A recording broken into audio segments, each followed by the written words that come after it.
Hey Amarillo, I'm Skylar Gallup, and you're listening to Hey Amarillo. It's the interview podcast featuring some of the most interesting people and stories of Amarillo, Texas. We record each week at the beautiful offices of Rosenbach Contractors. They're experts in high-end design and construction, creating functional, stunning spaces through both new builds and remodels. Today's guest is Paige Nester. Paige and her husband own and operate Creek House Honey Farm in Canyon. We talk about how Paige got into bees in the first place, the journey they've been on with their ever-growing and changing business, and bees. We talk about bees, which is cool and fun and interesting, and I hope you enjoy. I certainly did. Here's Paige. Paige Nester, welcome to the Hey Amarillo podcast. Thank you. I'm glad to be here. I am very much looking forward to this conversation. As I told you, I love everything that you guys do at your business. It is all right up my alley. So I'm so excited to learn more about you and how you got to what you're doing in Canyon now. Okay, let's get it. Let's do it. Where'd you grow up? I grew up in Wellington, Texas. Oh, perfect. I'm from Seminole. Oh, my aunt lives there. Of course. That's perfect. All my cousins grew up in Seminole. Yes. So what did you guys do in Wellington? Did y'all farm? No. My mom was a teacher. My dad built houses, so he's a contractor. No, I was just like the regular kid. My mom was an art teacher. Oh. So we did a lot of arts and crafts at home and a lot of gardening. And, she's very, with the earth kind of. I love that. Does Wellington have schools? Yeah, they have a school district. Yeah. Mm-hmm. So went through Wellington school. Went through Wellington school, played all the sports, Yes. little 2A school, cheerleaded, basketball, golf, did it all. And then I went to Texas Tech for a couple of years, met my husband, not there, but at WT. I went to see some friends and met him one weekend, and so I transferred.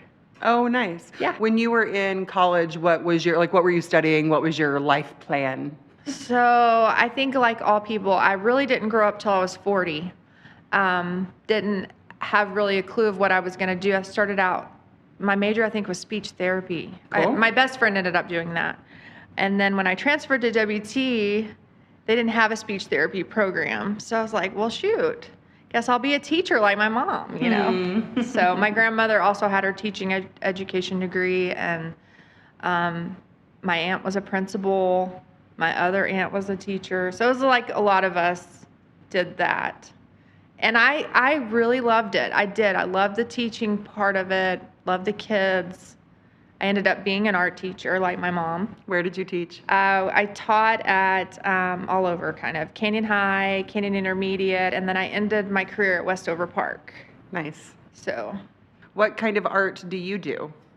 I did a lot of mural work for a while. I did face painting for a long time. I was a carny at the Tri-State Fair, and like anytime Canyon had like their Fair on the Square or their 4th of July, I was there. Like I was painting faces. I even taught my husband how to do it. It became like this thing for about 10 years because we needed to supplement our income. I mean, my husband's a pharmacist, but we were definitely middle income, and I had 2 or 3 jobs all the time. Yeah. So I painted faces, I painted murals, and then I taught. And then we got bees.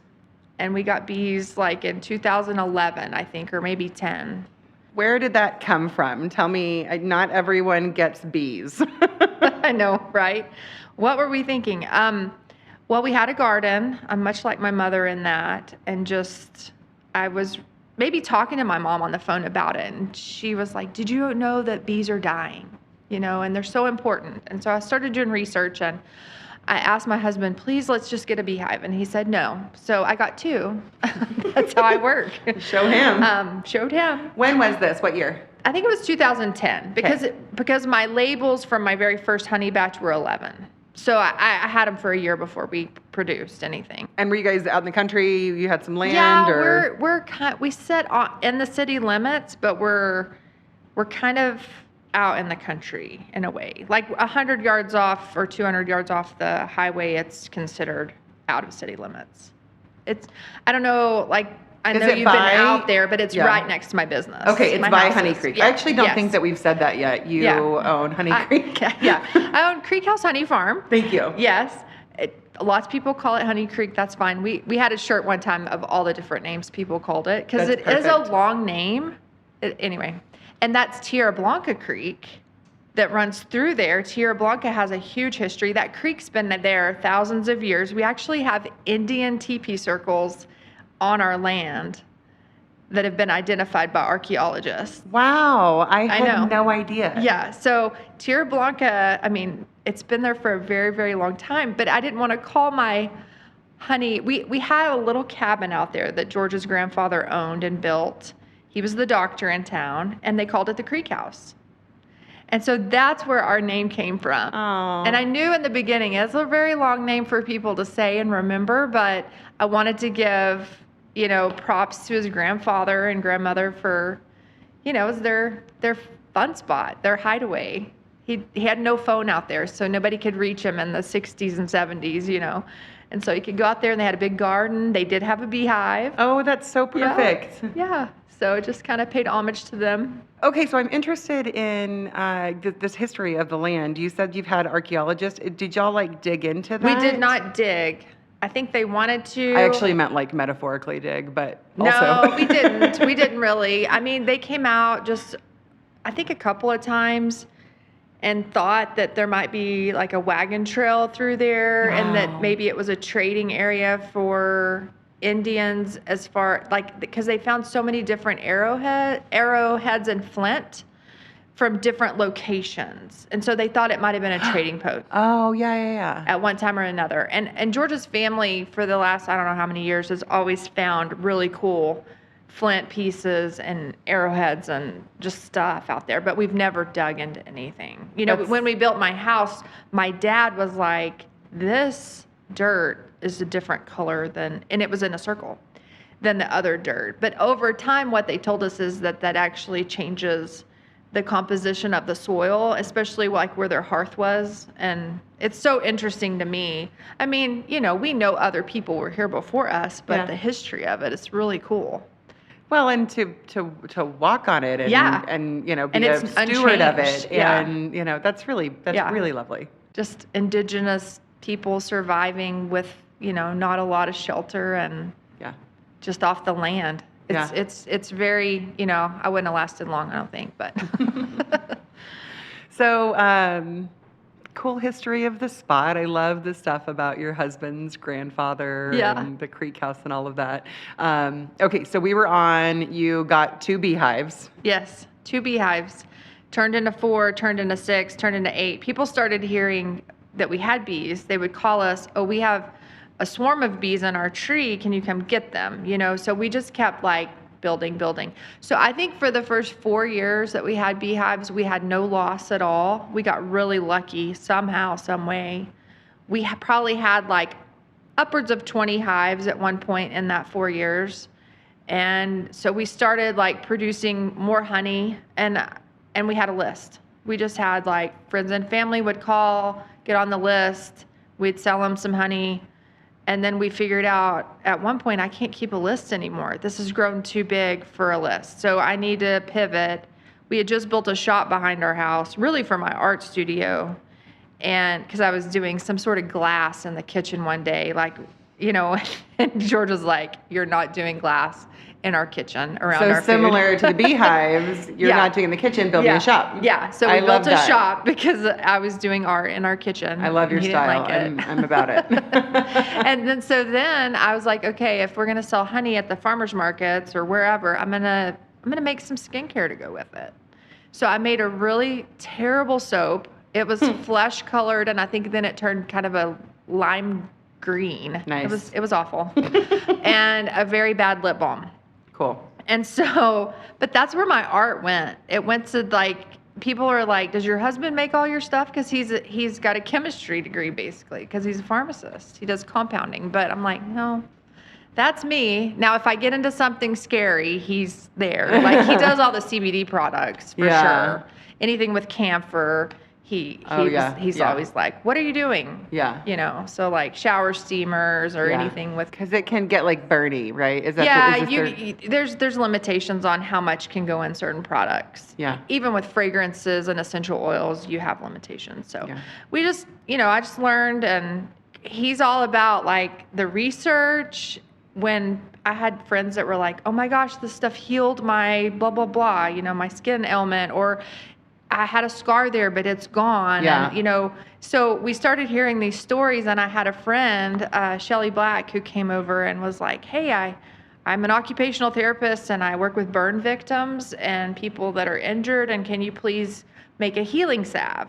And so we started working together on what that would look like, and doing more research into beeswax and propolis and things that, come from the beehive. And it is really amazing what all it can do. And so I think the business has just grown because of word of mouth more than anything. Hey, this works and this does it. Because everything we use now as Americans has a lot of chemicals in it. They want to make everything shelf stable. Yeah.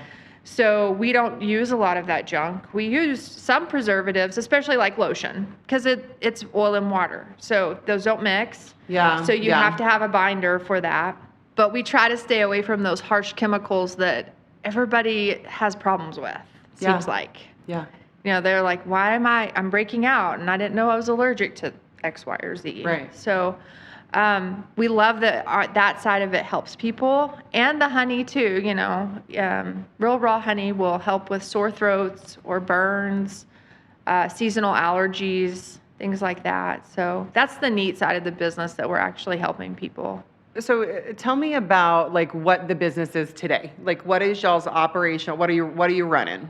So in the beginning, I think what our plan was to run thousands of hives and do pollination services and things like that. What is pollination services? So like some bee farmers or apiaries actually pack up their bees and take them to like California to do almond pollination. So I would say 80% of the U.S. bees go to California to pollinate almonds specifically. Wow. That's going to be the agriculture for a honeybee. With that pollination. So,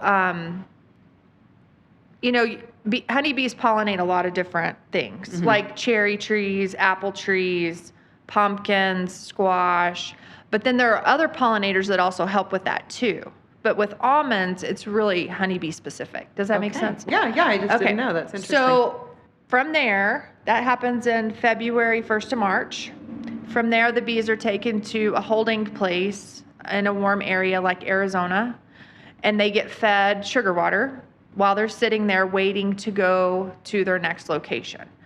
So they might go to orange trees in South Texas, cross in Mexico might be their next destination, because those are going to start blooming in March, maybe 1st of April. And then from there, they'll pull honey, they'll travel up to maybe, the Dakotas next, and they're going to have summer flowers starting to bloom like clover in June. I don't know exactly the transition of each apiary. Some stay East Coast, some stay West Coast, some go all over the place. Are they harvesting their honey as well? They do. Yeah. So these beekeepers harvest their honey. Some of them put pollen traps to harvest pollen too. Okay. But mainly honey, and then from whatever honey pool that they get, they're going to sell that off. But the way that they do it now, the hives are combined. They destroy queens. They separate and split their hives again, and then they go on to the next stop. It's a very... That sounds not great. It's not great. But they've become so big. Like one of the beekeepers one time was like, if my grandfather really knew what we were doing, he would roll over, because they, like us with our beehives, every beehive has a name. We name it, we watch it, we love it through all whatever. But it's kind of like with them, they'll get a pallet, they'll stack all the boxes on once they've pulled all the honey off, let the bees kill the queens. They'll separate them back out, drop new queens into each hive, and start all over again. And really, that's probably only happening twice a year. Probably a lot of the hives that, have come from California will go directly to that crop, pull, and then I think they'd usually switch them in spring and fall. So they're requeening a couple of times a year. Yeah. Where we would take a hive, maybe break it down and not let them kill the queen, but we would keep that queen and maybe split and add another queen, so we would have 2 hives, if that makes sense. Okay. That's kind of upper level beekeeping, but Sure. that's the way you get a bigger population of beehives. So we're never really worried about honeybees having huge losses because of beekeepers. We're always going to be splitting those hives down, requeening, and trying to keep up with the population. But on average in the U.S., I mean, it's a 40% loss per year. So it's a huge loss for bee farmers. When you say loss, do you mean like bees that die or like hives that die? A whole hive. Whole thing, yeah. The whole thing. Okay. And that loss is just from what, disease, pests? They call it colony collapse disorder. They really don't know. All kinds of things contribute to it, they think. They think even maybe cell towers are having something to do with bees right now and why they abscond easily from the hive. I blame it on warmer winters. And actually some of these beekeepers have cold storage for their beehives. Really? Yes. We know a guy that lost them to a cold storage unit that failed, got too cold, and killed them. But bees can usually maintain a good temperature even in the cold. You know, it's not going to be the 90 degrees that they normally sit. A beehive's normally 90 to 95. It may drop, but their eggs are like chicken eggs. I mean, if the queen is laying, that has to be a 90 to 95 degree temperature for them to hatch. Yeah. Well, in the wintertime here, our queens stop laying.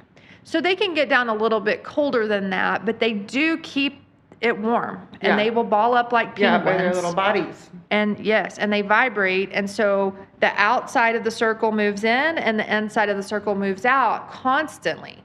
But in our warm winters, the bees are going to continue to get out of the hive and forage when there's nothing out there. And then that's when they die, because they work themselves to death. They have a longevity of about 6 weeks in the spring and summer. That's it. That's as long as a bee lives. A queen can live up to 4 years or longer, they say, but I've never seen one live longer than that. That's a long time for an insect. Yeah. I'm blaming it on our warmer weather. Yeah. And so our bees will just get out, and they're not coming back, and the queen's not laying eggs. The queen lays about 1,500 to 2,000 eggs a day. Bless.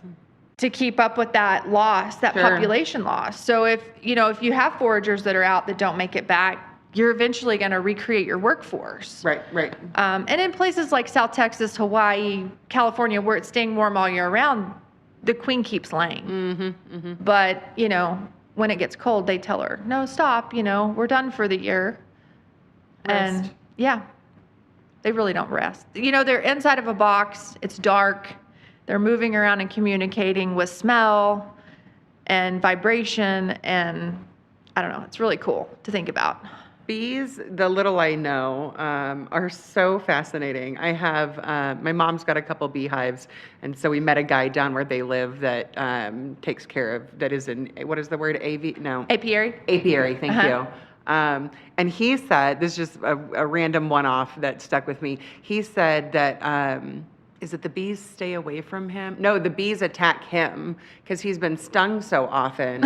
They can smell. Like we were doing something with Mom's beehive, and maybe he just needs to wash his suit because there is an alarm pheromone. Yeah, that's what they were. Yeah. They have recognized. Yeah. With him, he screws with bees, and he's helping them and protecting them and all that. But he's been stung so much, they're like, this guy's messing with bees. Yeah, go for him. It's just amazing. But there was a man that worked with us, and I swear we all have different smells to us. Yeah. But they attacked him way more than they did us. It was weird. It's crazy. But no, if you get one that stings you and that stinger stays in your glove or your suit, it smells like bananas. So that, like to humans, it smells like bananas? Yeah, it smells like, to me, like a runt banana, like the old-fashioned candy. It's a little sweeter. How interesting. But that's their alarm pheromone. The queen also has a pheromone. It's called a queen mandibular pheromone. It's like her perfume that she produces to let her kids know that mama's home and that they don't need a new queen. So they'll go and they'll rub up against her and they'll spread it through the whole hive so that the whole hive knows that there's a queen. That's very It's very interesting. But the alarm pheromone, yeah, if you've really made them mad, what they're doing is calling all their friends to come sting you. This guy, yep. And so if we ever smelled that, we would immediately put up, be done for the day because, they become volatile during like queen transition. Like if they're going to swarm, they'll create queen cells. They'll take the old queen with them, but they always leave queen cells that are viable and hopefully hatching by the time they're splitting off. So they do. Swarms have a bad name, I feel like, because when people think of a swarm, they automatically think they're going to attack you. But that's not what that means. A swarm is just the hive dividing itself into two parts. And so it'll be as big as like a volleyball or a basketball hanging on a tree or hanging on a trampoline or trailer or whatever. I've got a friend right now that has a swarm in her tree over in Wolfland, and she's like waiting to see if it's going to move on. It'll go. Yeah. It'll go. And if it doesn't, then that means they're building comb there and they're trying to stay, which they're not the smartest. They don't normally do that. So, and there could also be residuals. Like if she sees like a big basketball one day and then she sees the size of a softball the next, that means those scout bees got left behind. Ooh. So now they're homeless. Oh. And they can't, they didn't make the ride. Yeah. Yeah. But those swarms are easy to catch. They're actually. Do y'all do that? We don't anymore, but there's a bee club called Palladura Bee Club. If you find them on Facebook, there's probably people that would come get them. Cool. But don't spray them. Don't be scared of them. Don't touch them. I'm not saying they won't sting you, but they're kind of drunk, actually. No. They've engorged all the honey they can to leave the hive so that they can regurgitate it at their new home. So they'll have food to start with. Sure. And it makes them a little bit woozy, a little drunk. Yeah. So they're very gentle in that state. So a swarm of bees is very calm. They're just hanging out. They're just waiting. The queen's somewhere in the middle of that ball. And then once the scout bee comes back and tells them about their new home, they decide, yes, we want to go to that home or not. I mean, I was out catching one time, and you just get the tree limb and you kind of just that kind of motion. I mean, you can't shake see it a me, little but bit. you just, into a cardboard box normally is where we put it, and then we'll go put it in the wooden hive because those wooden hives are heavy. You don't want to have to hold that up 5 feet off the ground. Sure. I shook it, and they flew in the air and took off. So I was too late. And then my friend that's a beekeeper with me, she called me and she goes, "You'll never believe what just happened." And I was like, "What?" And she was like, "I was downtown on the square in Canyon and a swarm of bees passed me, like almost hit me in the head." And I was like, "Those were my bees." They just took off on me. "Where did they go?" And she was like, "I don't know." But yeah, that was funny. That was pretty cool, actually. So how many hives do y'all have? You might have said and I forgot. Right now we're running anywhere from 10 to 20. Very low amount. How much honey does that produce? Not a lot. We do have a beekeeper that works for us now where we do all of our local honey, and he sets up around Lubbock. So basically they're his hives, but he kind of runs that for us because we can't do it. What I was telling you earlier is that our business model changed drastically. Yes. Okay. Thank you. Instead of pollination services like what he does, we decided where we were really going to focus on our skincare. Okay. And our tourism. Yeah. So we still have the local honey because he does all that for us. But then we've also added other honeys to it. So we get honey all over the U.S. from people that we know, which is pretty cool. And we make sure that their practices are the same as our practices. We don't want it to be, cut with anything. It needs to be raw and real to be in our farm. Yeah. So that's the way we went. We decided we were going to gather propolis for What's that? It's what the bees glue their hives down with. It's anti-everything. So it's antibacterial, antiviral. It's what we use in most of our healing products. So our healing salves, our healing creams, our Bee Gone ointment, all of that has propolis. Yeah. It's a super healant. I love that Bee Gone ointment. Thank you. Yeah. So we focused on that because if not, we would have to have probably a group of 10 to 20 people just running the pollination services. Plus the loss in that is huge. So, and we didn't really want to run our hives that way. And along the way, I became very highly allergic to the bees. Oh, no. My son became allergic. Oh, no. And my husband became allergic. Okay, does that just sometimes happen after you've been working with bees, or is that like a really unfortunate medical development? We've noticed a lot of the beekeepers that in our bee club have similar stuff. George has gone to an allergy doctor, and it's helped him tremendously. Like, he can take stings now, no problem. I went to one and ended up, he was like, it's gone cellular. You can't get even allergy shots. Because I was getting like a 1 in 10,000 dilution, and I was still reacting. Oh my gosh. So you're super allergic. So I'm out. Yes. I've been in anaphylaxis twice.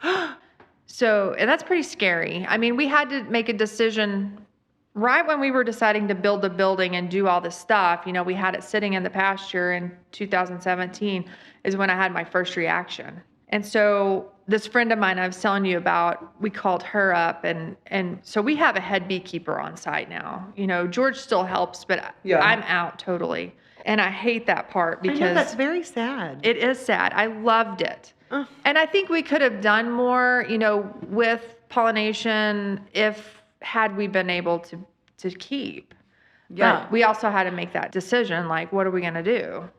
Well, we just stumbled upon a couple of really good friends in this Texas Beekeeping Association that were right there to help us out. So how old is your son? He's 21. Okay. And does he work out there with y'all? Yes, and he did bees until last spring when he had his first reaction. Oh, that's scary. So really, we pared down a lot last summer. We usually run about 100 hives is what normally we have, anywhere from 70 to 100, which is still on a bigger scale for what we're doing. But after his sting, I was like, you know what? I don't know that, you know, so last summer we really backed off and we really just focused on our education and. Well, and it seems like, you know, luckily you guys had some of the skincare stuff and the tourism, you know, that you're talking to. So talk about what y'all have pivoted into, because it's just a remarkable operation out there. So the skincare does outsell the honey. It Really? does. I mean, the honey's wanted all day long, and still does very well. But yeah, the skincare kind of just took a turn and went in a different direction. So we just built a new manufacturing building in 2024 is when that building opened, August. So almost 2 years. But we produce all of our skincare. We manufacture the honey and then mead, the honey wine, in that building. The whole goal for that manufacturing was to be able to sell to other wholesalers or other retailers to wholesale it. Okay. I don't know how many stores at this point we've sold to, maybe close to 200. They're not all consistent. There's probably about 50 that are consistent buyers. Regional, statewide, what's the spread? No, it's U.S. Cool. A lot in Texas, but I mean, we've shipped to 48 states, our online store. Cool. But the wholesale I think when we started that grant, we were over 20 states already. Yeah. So it does very well. I have one lady in charge of the wholesale, and she does a really great job. So what are y'all's like highest selling products? Lip balm and lotion. Okay. For sure. I have both of those and I like both of them. Yeah, so. thank you. Yeah, I wasn't a lotion wearer at all. And soap, I never had a good relationship with any grocery store soap. It was just kind of like it made me dry out really fast. Okay. So what we've come up with now, I like, and I wasn't a big skincare guru or anything in the beginning, but it's just, to me, it's what the average person would want. Yeah. That's like a great way to build a business of products. Yeah. Well, and we hit the market right at the right time too. I feel like everybody started looking at ingredients going, oh, this may not be good for me. You know? Yeah, there has been a lot of that, like, what are we, and not even just good for me, but like, I don't know, whatever, the super plastics and the stuff and the thing, you know, the little micro beads that were in our exfoliants and stuff. I think from several perspectives, we've started looking at what we're consuming, what we're, putting our money into. Yeah, it's which is good. And people I don't think realize. I always tell people that come in with some sort of skin ailment, I'm like, just change your soap. Like, that's the first thing I would do, is find somebody that makes cold processed soap the old fashioned way, like your granny did out in the yard in the kettle. I mean, my grandmother did that in the 40s or 50s, during the Depression, they made their soap in the yard out of tallow. Yeah. But that's the best thing for you. It's just, oils and lye. That's it. Are you into tallow? It's a whole thing right now. It is a whole thing right now, and I'm not into tallow, but I see why people are some, I mean, if you have really dry chronic skin, it's for that. It can clog pores, so you have to be careful about I wouldn't use it on my face. Yeah. But for some kid that has eczema, it might be the best thing ever because it's, has a lot of fats in it. Mm-hmm. But we try to stay with our theme, beeswax, and we try to use clean cleansing oils that aren't going to hurt your skin. And people are scared of oil sometimes too, I think. Like I have a real oily face, and they're scared to put oil on their face, but there are cleansing oils out there. You don't have to be scared about putting oil necessarily, it just depends on which one. Yeah. Like castor oil is becoming huge right now. Oh, really? Yeah, to use on your face and neck. Supposedly it helps with, tightening it. And I don't know, I'm looking into it right now. Yeah. Because we do have a face serum that I love, but there's always something. Yeah, and I think it's sometimes hard to try to distinguish between like a fad or development. Is it a fad or is it really going to work? Right, or have we learned something new about castor oil, Yeah, and we try to keep our products marketable. Like the packaging is not going to be a rich packaging. It's just not, because there's a lot of money in packaging. Like, if we wanted to put a wooden lid on things or make something out of bamboo or, and some of these refillable items that you can buy, like deodorants that have a refillable cartridge. Yeah. What people don't realize is a lot of the money you spend, if you're looking at those high-end products, go into the packaging. They don't go into the product at all. So we want to put more money into our product. Yeah. And then keep our packaging. But we small batch everything. Really? I mean, one batch of our lotion makes 9 6-ounce bottles. We hand pour every bit of it. We use a machine to press the bottle, but we're putting it in the bottle. Yeah. We're making everything. And it's hard and it's tedious. If you're starting or growing a small business and need some cash, let me tell you about Amarillo Venture Capital.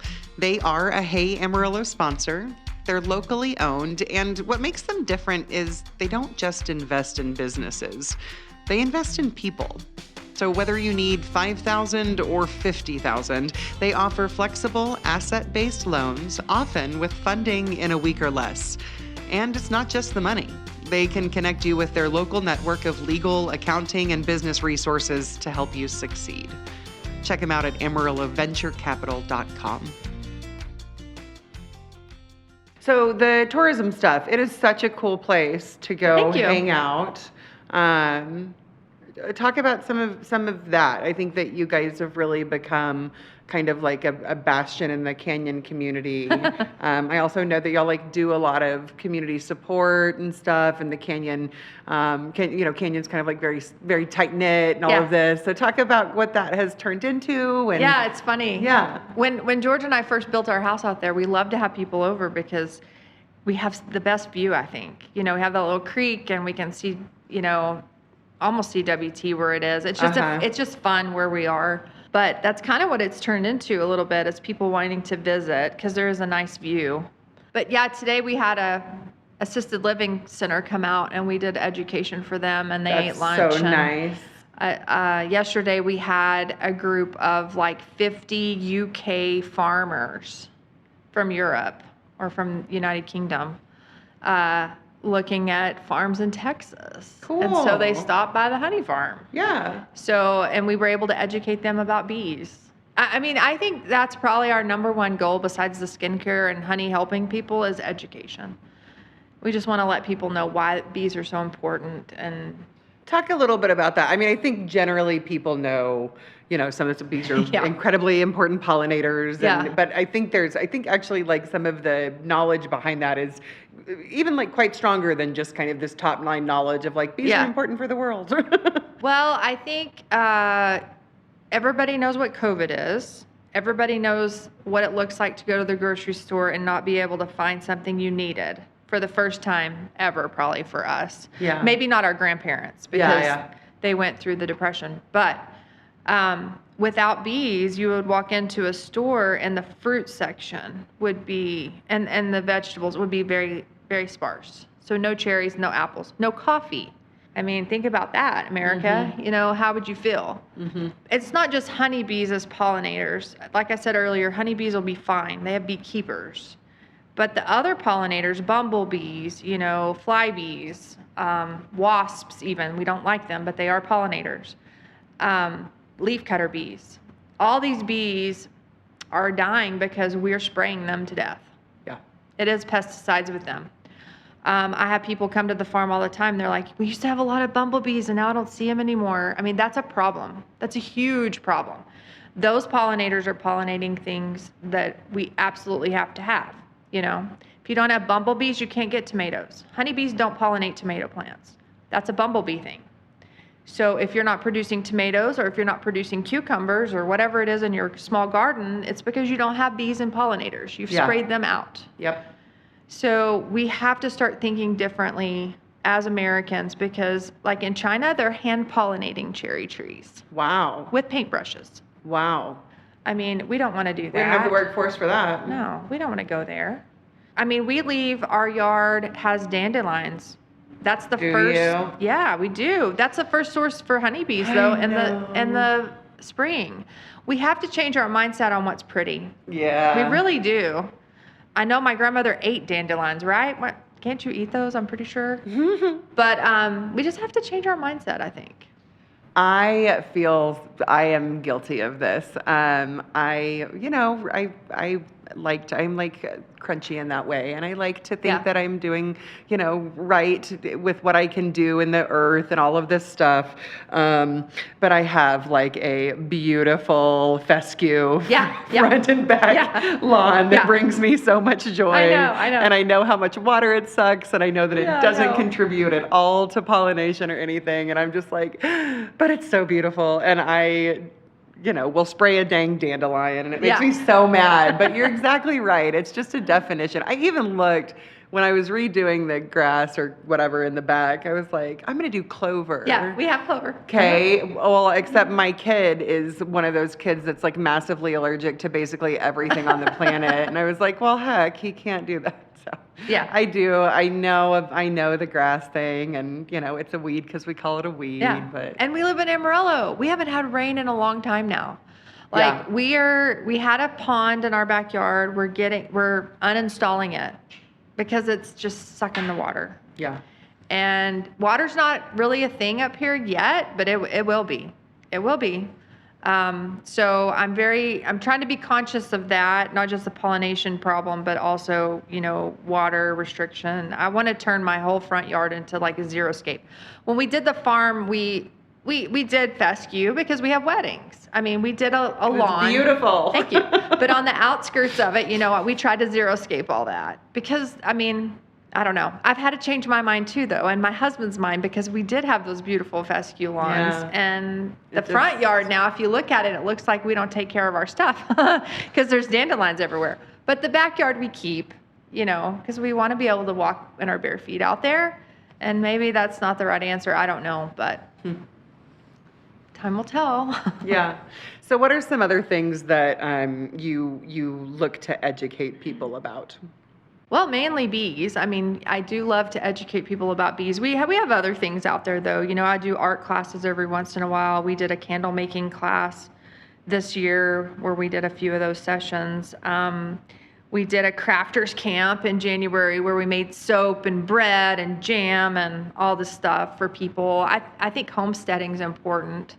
I would never be off the grid. I'm not ever saying that. I'm not that kind of person, but I think it's important to knead bread. That's just gets you in touch with your ancestors and know how they did things. And also, the good ingredients that you can put into it that would be healthy for you instead of buying the grocery store stuff. Yep. I don't know. I think I love making food and I love making things, and that creativity comes out in all kinds of ways. But we do love for people to come out and educate them about all kinds of stuff, really, but mainly the bees. I think it's really lovely and so important, in this day and age when we're all so digitally connected and all of that stuff, to do some of those things, like you've said, that like our grandmothers did, and not just because it's helpful. It's what we evolved to do. You know what I mean? Like, we have not yet evolved to be so screen dependent. No. And I think that your body needs, like the kid to go touch grass. Yeah. Yeah. There's a thing to that, grounding. It's called grounding. Yeah. And I think my daughter's generation is more mindful of that, maybe. I think that's true. They do a lot of thrifting. They don't buy new clothes all the time. They try to remake, revamp, crochet, knit, homemade stuff. And I think that's awesome.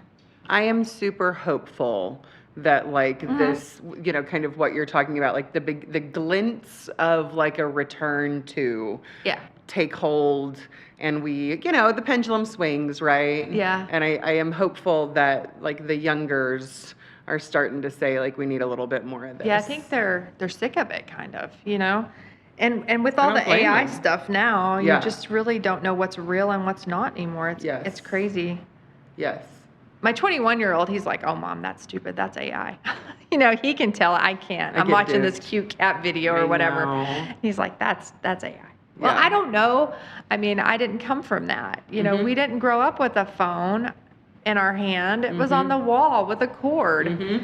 I don't know. We ate mud and got dirty and did all those things, and I love that kind of stuff. But I've also grown accustomed to having a screen too in front of me. So So kind of tying that up, how do you view Creek House as, like, what service do you think that you provide the customers that you come in contact with?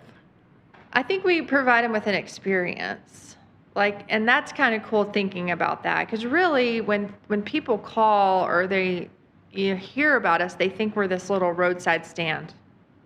Honey farm equals, I don't know, roadside stand for some reason. Yeah, I get that. But then when they come out, I think they're like, oh, wow, okay, so we have a view, we have a restaurant, we have mead tasting, we can go next door and shop retail and maybe smell the cool skincare that they make and taste some honey that, is from all over the place. You might not ever be able to taste cranberry honey because you don't live in the Northeast. You're not in Maine. And you can taste it in the honey. And people ask me all the time, like, does your honey taste the same? Or how can you tell what honey's what? Well, it's supposed to be labeled something. It's supposed to sit on so many acres of that crop. Like if you want to call it alfalfa honey, or if you want to call it sunflower honey or cranberry honey, it has to be so many hives within so many acres. Well, wildflower honey is just an encompassed, if you don't know, you can do that. So, but all the pollens from different plants, all have a different flavor profile. And from year to year, it changes, because it's never really exactly the same. But it's kind of like wine. And I tell people, a green grape makes a white wine, a red grape makes a red wine, but no red wine tastes the same. No white wine tastes the same. And that's the same with honey. So we're looking into doing some honey tastings, where we can educate people more on that, because I think, paired, you can do food pairings with it. Totally. Some honeys are better for use for like marinades or dressings. Some honeys, go good with like a sharp cheddar cheese, or some might go better with like a yogurt. It's it's funny how it all is just a little different, but they all have different flavor profiles. Yeah, that's my favorite. I just think it's so cool when like nature and science make perfect sense. But I said my mom's got some bees, and they live down sort of in central Texas, and they have the predominant flower is this yellow flower. I have no idea what it is, but it has a cinnamon scent. And I have a really strong sense of smell. I just always have. And so every time, the yellow flowers bloom down at the land, I can smell the cinnamon. And when Mom started harvesting honey from her bees, the honey tastes like the flowers smell. How cool. And it was just like, that's so stinking cool. It's not a bush or a tree, is it? No. Because Wahio's honey is a a big one in South Texas. Yeah, no, maybe not it's Central. Yeah, it's just a yellow flower that blankets all of their pasture. See, that's cool. It was so neat, and Yeah. it doesn't taste like the honey by Pier. It doesn't taste like y'all's honey, like all Yeah. that. It's like that's from. Yeah, cotton honey is different. Cotton is, I mean, it has sweeter profile maybe, and it crystallizes super quick, but your real raw honey should crystallize, and I don't think a lot of people know that. Mm-hmm. Like they want to go to the grocery store and buy it off the shelf, liquid, pristine condition, but they've probably cut that with something. Like Right, it's going right. to have rice syrup or corn syrup in it. You know, some scientists figured out, you know, honey has fructose and sucrose levels, and the higher the fructose level is, it doesn't crystallize as quickly. So you cut it with a high fructose corn Great, syrup. because we love that stuff, and we And definitely it's gonna- don't already get enough of it. Yeah, it's going to be shelf stable. Jeez. And then they high ultra filter it, high heat it. Well, bam, you have the honey at the grocery store, and people come in and they're like, y'all's doesn't taste like grocery store. Well, no, because it's not cut with anything. Yeah. But there's no FDA regulation for honey. Oh, really? None. Zero. Zilch. No. So you have to know a beekeeper to get real raw honey, Yeah. basically. Right, Unless right, you're going right. to like a health store, might carry the real raw stuff. I would say buy it already crystallized. That way you know it's real, and it's not a problem. Mm-hmm. Creamed honey is crystallized honey, or whipped honey. Mm-hmm. So it's in a solid form, or more of a solid. It's kind of like icing. Yeah. But What's yeah. the deal with honey being like, I can't remember the words, where it's like, it like literally never goes bad. Like there's Egyptian Yeah. honey. Yep. What's the information on that? So because it crystallizes, it's got so much sugar in it that it can't grow bacteria, basically. So yeah, real raw honey never goes bad. You don't have to refrigerate it. Yeah. You don't have to do anything with it. It's not ever gonna mold. Yeah, they found some in the Egyptian tombs that was still good. Okay. Yeah, that's what I'm. Now, not that I would taste it. Maybe I would. Maybe, but no. I had one lady come by and she was like, I stuck this in my fridge and now it's all solid. And I'm like, just heat it up like a baby bottle. Yeah, I run mine under hot water. I put honey Put it in my a hot coffee. car. Right. We have those. That works. It does work. It works wonders. You don't want it to heat over probably 115, 120 because you're going to kill the good enzymes in it. Okay. Bees hold it in a stomach crop, and then when they get to the hive, they regurgitate it into another bee's mouth. So Lovely. they play telephone with the honey, Sweet. or with the nectar. It's not honey at that time. But their enzymes in their stomach start the process of making honey. It goes through a chemical change. So it starts as nectar. I'm sure as a kid you did a honeysuckle pull, Yes, right? favorite. Pulled the stamen out of the flower, had a little drop of nectar on it. That's what the bee's intaking, is that nectar from the plant. They mix pollen with it. They beat their wings in the hive to get all the water content out of it, or most of the water content out of it. And it chemically changes into honey. And bees are the only insect in the entire world that make their own food. Yeah, Cool. they're fascinating. That's so cool to know. I think finally I'm thinking about, I love the stories of people who build things. And so I'm thinking about like when you look back at when you told your husband that you wanted a hive and so you got two, Yeah. to now like everything that you've done and know and produce and like provide for the community of Canyon and like travelers and stuff. What do you think about? How do you reflect on that? If somebody would have told me what I was going to do or what I was going to accomplish, number one, I would never believe them. But number two, I think I would back out. Interesting. Because it is a lot. But you eat the elephant one bite at a time, right? So I'm excited. I look at it like this kind of miracle that happened and definitely was God's plan, not my plan.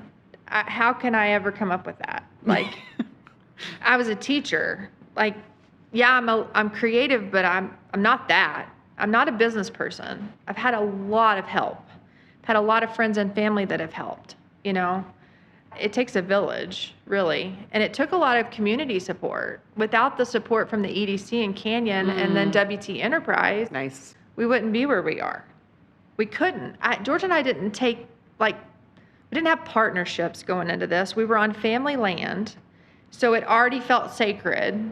You know, we didn't want to have... And is quite sacred, in fact. Yeah, people come in and to kind of tell us we could do this or that because we had other family members that live on the property out there. Right. So... and that can get dicey. Yeah. I'm proud of what we've accomplished. My dad and my mom had a huge part in it, too. My dad built all those buildings, That's so special.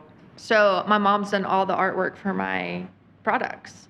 And nobody ever complains. George's dad comes out almost every day and cooks still. He cooks the pork tenderloin. It is a family affair for sure. And friends. Lots of people, lots of support, and it was just a God thing. I can't take all the credit in that. And my husband did come around. About a year into it, I was like, do you think you could, because he made beer. I was like, do you think you could make mead? And he's like, yeah, I can do that. Boom. He quit pharmacy. He tells people, I've gone from drugs to alcohol. Okay.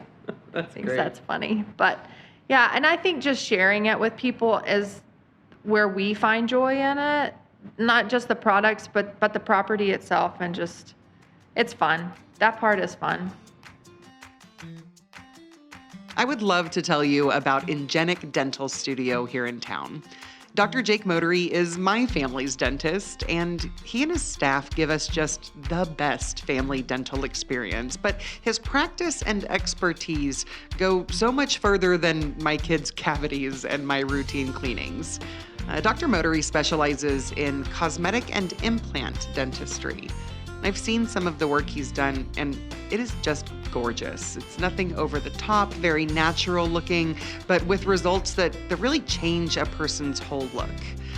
So if you're looking for family or personal dental care, or for a more aesthetically enhancing experience, check out Ingenic Dental Studio online or at their location on Georgia next to Market Street and Steak Express. Okay, I'm back with Paige Nester. Paige, this is part of the show we call 8 Straight. I've got 8 fast ones for you. Okay. And since you're Canyon, I will extend to Amarillo Canyon area on some of these. So, Gotcha. When you think of Amarillo 10 years from now, what do you hope for? I hope the people are just as nice as they are now. And I hope we have water. When was the last time you went to Paladera Canyon? You're not far. I am not far at all. We went last spring, summer. It gets really hot though. You have to be careful when you go. Yeah. We go a lot, and I won't go end of May until September. We hear fire trucks all the time. Oh my gosh. And it's just people are getting rescued. I know. When it's 80 degrees up top or 85, you think, oh, it's a great day to go to the canyon. It's really not. It needs to be in the high 60s, low 70s to me. Yeah, I think they say it averages 20 degrees hotter or colder on the canyon floor. Yeah, and the pavement. If you take your animals, you have to be careful. Yeah. Do you have animals? What animals do you have? Okay. I have 4 dogs. Several thousand bees. Not on purpose. A lot of bees. I have 2 cats, and I have goldfish still. If anybody needs one, let me know, because I'm going to get rid of them. But oh, in your pond? Yeah, in my pond. Nice. In my pond. But 2 of the dogs were mine, and 2 of them were my daughter's. And my daughter moved to Miami, Florida, and left me 2. So I didn't really want 4 dogs. But you've got them nonetheless. Got them, yeah. Other than wind, what does this area have too much of? Oh, man. Yeah, this one was a hard one for me to think about. I think it has too much dirt sometimes. I know that comes with the wind. Yeah, it's brown out there right now. It is. It's that time of year, man. Yeah. Maybe that's what I mean is brown. I don't like brown. Yeah. I like green. I prefer green. I like green stuff, too. And what do we not have enough of? Green. We don't have enough of green. There you go. Yeah, we went to Miami to see my daughter, and wow, it's so green. I lived in East Texas for a little bit, and I was like, wow. Yeah, wow. But I'm a gardener, so I love plants. Yeah. Love plants. This is our time of year. Yeah. Yeah. This is as green as it gets. Yeah. Around Well, here. I hope it gets greener than what it is right now. Yeah. But, What's your favorite local building? I dig Palace on the square. And even above Palace, there's that old hotel. that is super cool. It is. In Canyon, and I know Yes. people have tried to do stuff with that. There's also an old movie theater somewhere down on that square. I haven't been into it, but I've been into that old hotel. My daughter had her pictures made there. Oh my gosh, it's cool. I wish somebody would do something with it. And our courthouse is very cool down there too. I love a small town Texas courthouse. I know, aren't they great? They're so cool. What's your favorite local restaurant?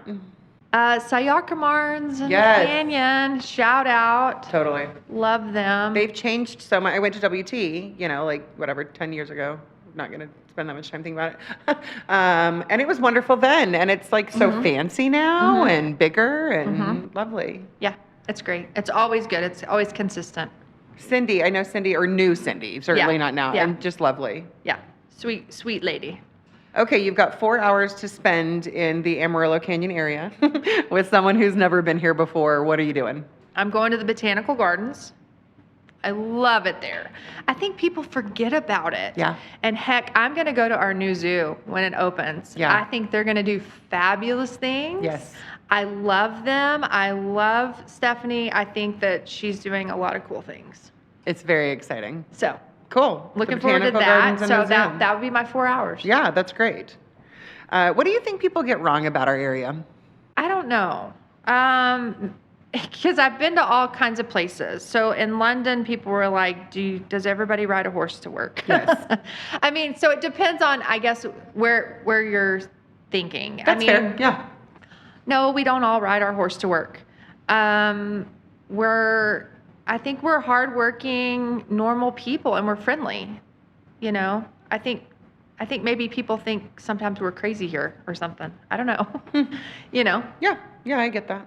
Okay, that concludes 8 straight. I like to end by offering my guests the opportunity to endorse something. So what is something, that you would want people to do, know, try, if they haven't ever before? Just About my business? No, in general, Or about the anywhere? area. If it's, go try this, support this, know about man. this, what would you endorse? Okay. Well, I said my 2 visits, that's kind of those are my top 2 probably, but also I think the restaurants around here are really good. And I think what I want to tell people, because I run a restaurant and it's some of the hardest work I've ever done in my life. That was not one thing I was thinking when I thought about my business. But if you try a new restaurant, no matter where it is here in town, give them a third try. Because That's nice. new restaurants, number one, maybe the business owner and the chef really know their stuff, but they also have employees that do make mistakes. And when you are opening, I feel like a lot of times you get a lot of influx of people that want to see it, feel it, do it. It's new. But then they forget, mistakes happen when you're really busy too sometimes. We get really busy in the summer, and that's when most of our mistakes are made. But give us a second try. If you came out before and you thought something was bad, or at least tell us. We'd love to know. Don't kill people on social media. I hate that more than anything is just call the place. Yeah. Talk to them. Yeah. See what happened. Everybody has their bad days. But I would say our restaurants would be where to put your money. Yes. Any local store. Because Amazon is taking over and a lot of these other places, and you're going to see a lot of it start disappearing if we don't support it. Yeah. So That's a good one. I really like that. So maybe endorse local business. Yes. How's that? It's great. Okay. Paige, thank you so much for coming on the podcast. You're welcome. It's been just a lovely visit. Thank you. Oh, that concludes the episode. Thanks to Paige for the interview. Thank you to Venture Capital and Ingenic Dental Studio for supporting the podcast, and to Broderick Adams for editing every week. Executive producers on this episode are Jim and Barbara Whitten. And thank you for listening. This has been episode 447 of Hey Amarillo. My name is Skylar Gallup, and we hope you'll come back next week.